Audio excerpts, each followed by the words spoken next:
Hi everybody, welcome to Active Cell Protection Extra. Here today with my friend Adam Winch from Defenders USA. Been a kerfuffle in some gun groups that I am a part of about a grip technique shown by a world-class shooter. Oh boy, here we go. And so I thought we would wade in today, not based on, this works for me or whatever, but by using the Mantis X and getting some objective data and seeing what it tells us. MagTech has maintained their high quality during the ammo panic and ramped production to the max. Their ammo is the only ammo I run on the range because of its performance and reliability. I recommend MagTech wholeheartedly. You just had to do this, didn't you? Oh, of course I did. Let's do it. I mean, of course I did. How could we not? So, here's what we're talking about, right? So, in a couple of gun groups that we are both a part of, right? Sometimes gun dudes can get to be a little snickety, right? And a little bit of stuff. Now, each your own. In particular, mea culpa, I'm not trying to start no fights. I don't even know how this is gonna go. I don't know what the results are gonna be here because I haven't done it before. I figured let's try it. But there was in particular a video put out by Lena Michalek, and it was discussing her support hand grip. And she puts 2 fingers on the trigger guard of her pistol. Now, let us mea culpa. A couple things here. Number one, Lena Michalek is one of the greatest pistol caliber carbine shooters in the world today, right? Just took first overall, I think, at a regional or national level match. She's a shooter. Not high lady, number 1. Okay, she won it, which is amazing. And I'm not saying that I know better than Lena Michalek in anything. All right. Number 2, she's probably being coached by her dad, at least in some capacity. And Jerry Michalek might know a thing or two about shooting pistols. Can you imagine being coached by him? Right. And Jerry Michalek shoots with one hand in front of the trigger guard. So does Doug Koenig, for that matter. Right. And some of these folks get away with some stuff that, quite frankly, we say mere mortals can't. So what I thought we would do today is we would talk about the principles of grip and recoil mitigation, and then we'll use the recoil meter on the Mantis and just see what happens. And I honestly think that in the reality of things, the principles of grip are universal. The applications of grip are very individual. So you teach a lot of students, yes, Adam, and does everybody work the grip the same way? No. And for a long time, I tried to get them to use the exact same grip, and I found I can't do that with people because they can't do it. Because certain why? people can't do it. So their bone angles may be different. The grip may be different in their hand than it does in mine. Maybe they can't use their hand as fully functionally as maybe I can. Maybe rheumatoid arthritis, whatever it may be. Sometimes you have to modify it to people. So here's the reality of things. You got to work with the grip that works for you, but here's my problem with that is we get the works for me mentality, but we don't have anything objective to back that up. And that's a problem. So we're going to put that on the Mantis a little bit, and because the recoil meter will tell us what different changes do to our recoil and how fast the gun comes back on target and those things. Now, it's going to say that for 2 fairly large guys. Okay, at least one of whom is in fantastic shape, and the other of whom is a fat YouTuber. But let's talk about the principles of grip, right? So we know we're setting off an explosion here. Please go watch the physics and stuff of recoil and the science behind recoil management video that's here on the Extra channel. But let's recap. So we have an explosion that comes through the locking block, pushes the gun backwards. We're gripping the gun on the back strap here and basically putting a force here because we have a force going this way at a higher place than our grip is. We're going to create muzzle rise. We're going to create a torque, right? The way that we resist that torque is as the gun is torquing this way, the only place that we have is here, or functionally here. We can't put our hand out here. That's not going to fly. The dangerous bits come out of that. Okay, so we want to put pressure here on this front. Now Lena is putting pressure up here on this front. Now what I have said is that the amount of counter torque that we can generate, if we think that the force comes in right here, is a function of the angle of the torque that we get to create is the sine of the angle times the amount of force. So the angle here is a better angle than the angle up here. So when we talk about gripping with the pinkies, right? Because you get the longest lever and the best angle, right? So not that you don't grip with up here, but that you get better results from down here. My gut says when we put it on the Mantis here, what's gonna happen is that if I grip in my normal grip, which I am a thumbs forward grip guy, right? Fill all this, get this here, get your pinkies on there, press the gun out and do. I should get somewhere around like a 10-degree rise, something like that is pretty typical for me if I'm gripping with full grip strength. But I think what we're gonna do in order to kind of simulate different grip pressures and abilities is then I'm gonna relax my grip a little bit. And I'm about 110 to 120 pounds of grip strength in each hand. I don't know the last time you tested yours. More, I'll guarantee you that. And so if I ease that back to say 90 pounds, and then I ease that back to say 60 pounds, smaller people, people with less grip strength, people with arthritis, those kinds of things, we'll see if we get any kind of difference. Then I'm gonna actually take a few here and sneak a finger up here. Now I'm gonna say this, that I think that because of my finger size, you see my big fat fingers, I can't get 2 fingers up there like Lena does, okay? And I'm not trying to tell you, again, which way is better or worse, or certainly not say, you know, somebody is a total moron for shooting that way, because she's got enough wins and all those things. And everybody knows, right? I mean, her PCC skills, incredible. Her shotgun skills, really amazing. And even she'd say, you know, she just tried to get her pistol to stay out of the way, you know, so she can win all the things. And that's awesome. I just want to put some data to it. Want to put some data to it? Yeah, can I see you have these big sausage fingers? Yeah, I got big hands. Oh, that would be hard. Difficult, but let's try it. That would be hard. Let's put it on the recoil meter and see what we get. All right, so I'm going to do this with me, and then Adam, I'll let you're going to follow up and finish me. So we'll see that with different hands. Okay. Sound good? Let's get a few shots here, kind of normal. So we're just going to see how the recoil meter sees when I'm just pushing this out there on a target. I am going to grip like I normally should. Press the trigger. Okay, fine. So I had about a 9.4 degree muzzle rise vertically, about 0.29 recoil angle down, and a 0.3. So you see I came up, straight back down, a recovery time of stupid fast. Okay, great. Let's see it again. We'll get a couple. A 0.12 recovery time there. We had a 7.49 degree, a width of 3.17. So I mean, decent recoil mitigation here. So again, I worked hard at controlling the recoil on a handgun. Okay, trying to recover that quickly.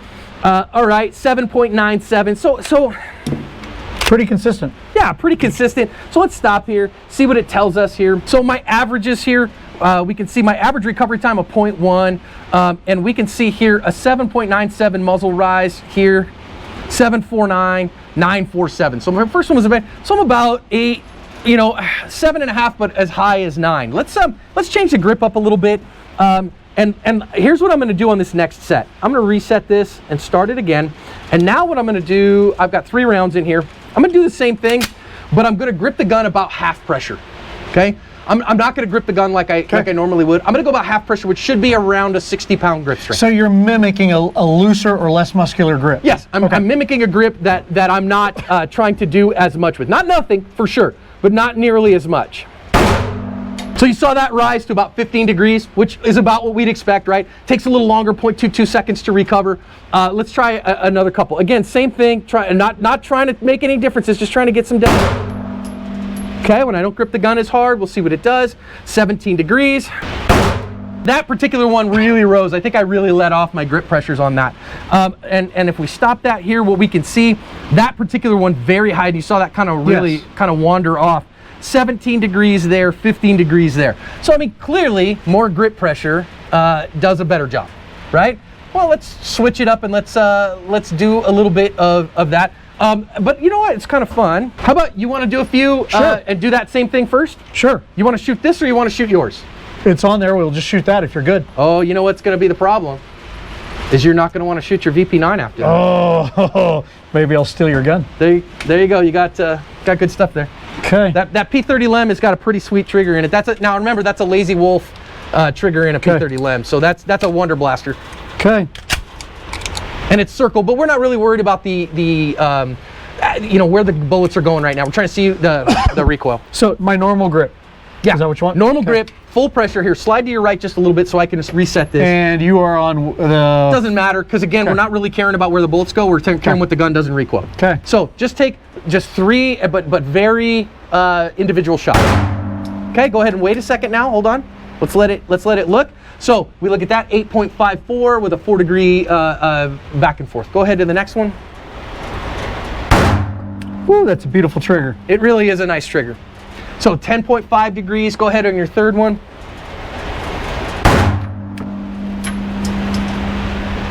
.924. So you're right in that same ballpark. Okay. 9 degrees, 10 degrees. Okay. So now what I want you to do is I want you to do a half grip pressure. Okay. Half grip pressure. Okay. Okay. So same exact idea, but just half grip pressure. Go ahead.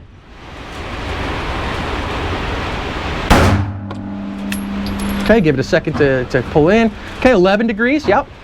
A little more. I'm going to lighten up my pressure a little bit. Okay. Same thing, 11 degrees. Maybe we get to a place of diminishing returns.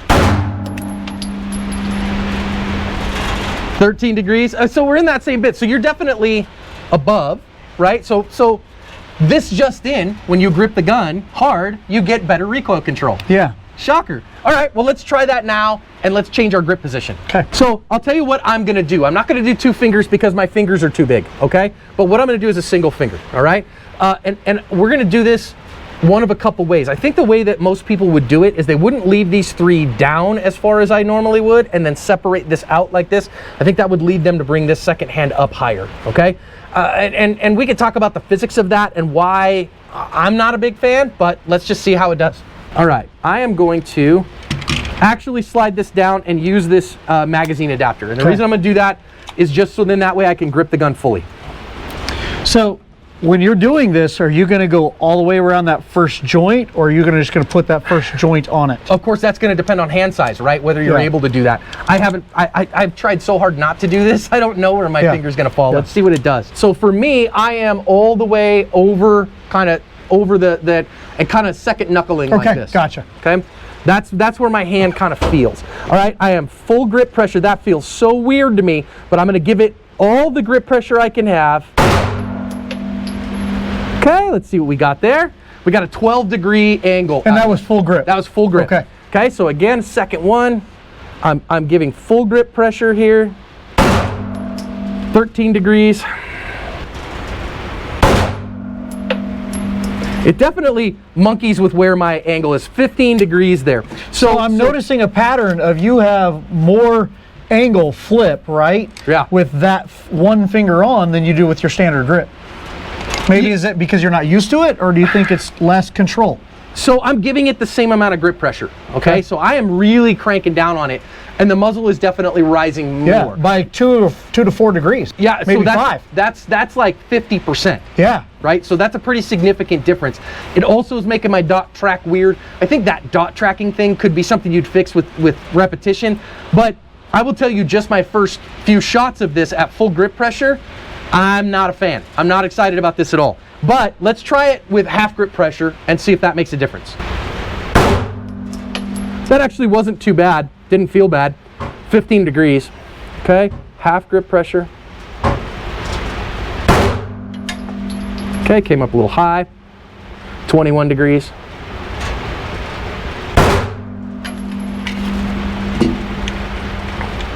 And then that one was funky. I just seems to jump higher. It's definitely high. Yeah, you know, I can even just see it as I'm watching it. Yeah. Okay, let's see how Adam does. It almost seemed like there was less control on the gun. Well, I mean, I think that's the case because of physics, right? So one of the cool things about the Mantis X, this is one of its best things. I can test the technique.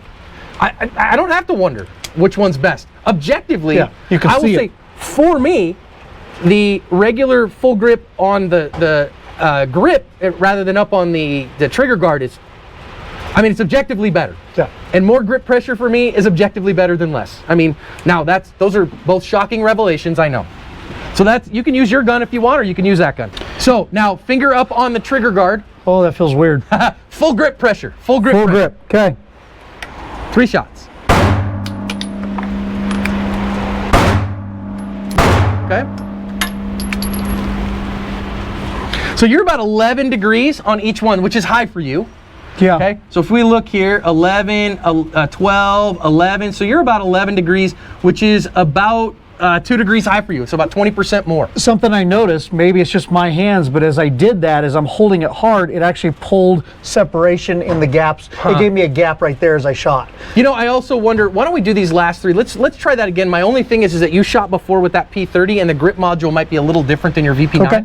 So let's shoot it in the P30 and just keep that consistency. Does that make sense? Yep. So same thing, full grip pressure, finger over the trigger guard. 1 shot at a time. Take your time. Oh, we had a malfunction.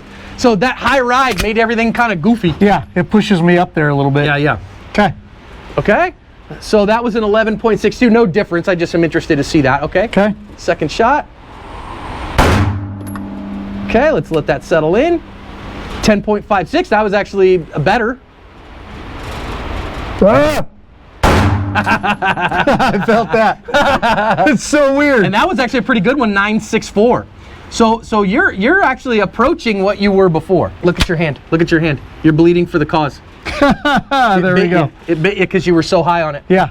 Well, and what I'm finding is because I moved up here, It's it actually pushing your thumb lifted up. this too. Yeah. So it moved it into the way. So as I go two fingers on, it's even pushing me up higher. Yeah, it's gonna. Okay. Don't hurt yourself. Obviously. Hold on. Let me I reset think this. if you have smaller hands, this is be a lot easier. And I've noticed, just look at the pictures of. She's small. Yeah, her hands are a lot smaller. Yeah, she's small. And I don't have big hands, but she's smaller hands. So, okay, let's try 2 it. fingers. Woo! Bleeding good. Boy, I have no grip on Giving this it gun. up for the cause. That is different. Boy, that is different. I don't know if I can get that. Finger almost came off. It's So hard to opening keep up, your support hand grip on the gun. opening up my palm.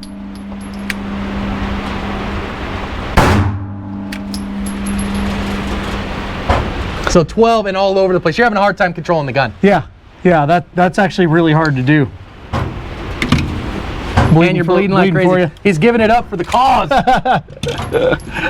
So, okay. I think the big thing here, number one, my big takeaway is that Mantis for objective data, really freaking good.